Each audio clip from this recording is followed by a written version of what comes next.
Un nouveau variant de Mpox, plus contagieux et dangereux, inquiète l'Organisation mondiale de la santé. Lors de la conférence de presse de ce vendredi 16 août, le ministre de la Santé, Kailash Jagotpal, a assuré que tous les protocoles sont en place à Maurice et qu'il n'y a aucun cas confirmé sur le territoire. Il n'y a aucun cas de Mpox à Maurice. Et là, depuis 2022, Maurice ici nous fait établir un protocole pour Mpox. Si jamais nous avons un cas, comment nous besoin d'abord détecter l'entrée et aussi comment nous besoin faire un enregistrement qui besoin.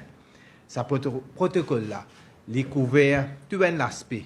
Prendre des symptômes, mode de transmission, diagnostic, traitement et aussi qu'il y a un vaccin qui servit contre Mpox. De son côté, le Dr Ritesh Lutchman, Acting Regional Public Health Superintendent au ministère de la Santé, a parlé des symptômes qui sont des poussées de fièvre, des maux de tête et de dos, des douleurs musculaires et un gonflement des ganglions. Il a rappelé que la variole du singe est transmise d'animal à humain, puis d'humain à humain. Il nous donne des détails sur les modes de transmission dans cette dernière catégorie. Maladie-là, il peut transmettre par un contact direct, indirect, et il ne faut pas nous oublier que c'est une maladie zoonotique. Zoonotique veut dire qu'il peut transmettre de l'animal à l'homme. Maladie-là, il peut contracter par voie directe. Direct, c'est quoi? Si, par exemple, il y a quelqu'un qui est assisé à long terme face à face, le cas gagne, par contact sexuel aussi, il est transmissible. Et aussi, il peut avoir une voie indirecte. Indirect, c'est quoi? Si un matériel, par exemple, nous disons un matériel qui est infecté là, une série, il y a un virus là, donc par mode indirect, et aussi un qui a contacté.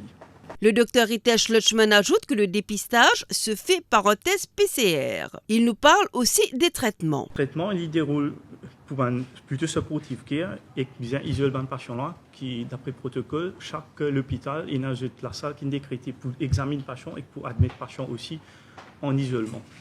Mais surtout, il est bon à ressortir qui ben patient je te prendre pour n'importe quelle façon dans un centre de santé et il y a un outil qui ajoute qui est en place pour qui transporte patient là de un centre de santé ou même si comme quand je suis malade à la maison je suis en phase de contact pour amener à l'hôpital et à l'hôpital je gagne de soins. Eshan Fariden, directeur des services sanitaires au ministère de la Santé, a ensuite détaillé les mesures sanitaires en vigueur au port et à l'aéroport à Maurice. Il a indiqué que 110 pays sont listés par rapport à ce virus. Il a également exhorté la population à ne pas céder à la panique. Le système de surveillance, il peut y avoir deux possibilités. Une possibilité peut être un passager rentrer, il ne va pas montrer aucun symptôme.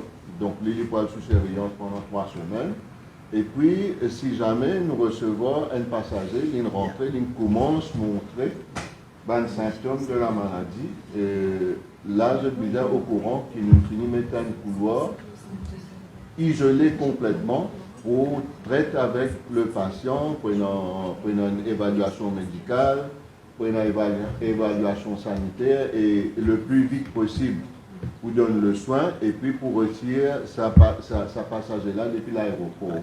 Le ministre de la Santé a également indiqué que Maurice dispose actuellement de 1000 doses de vaccins.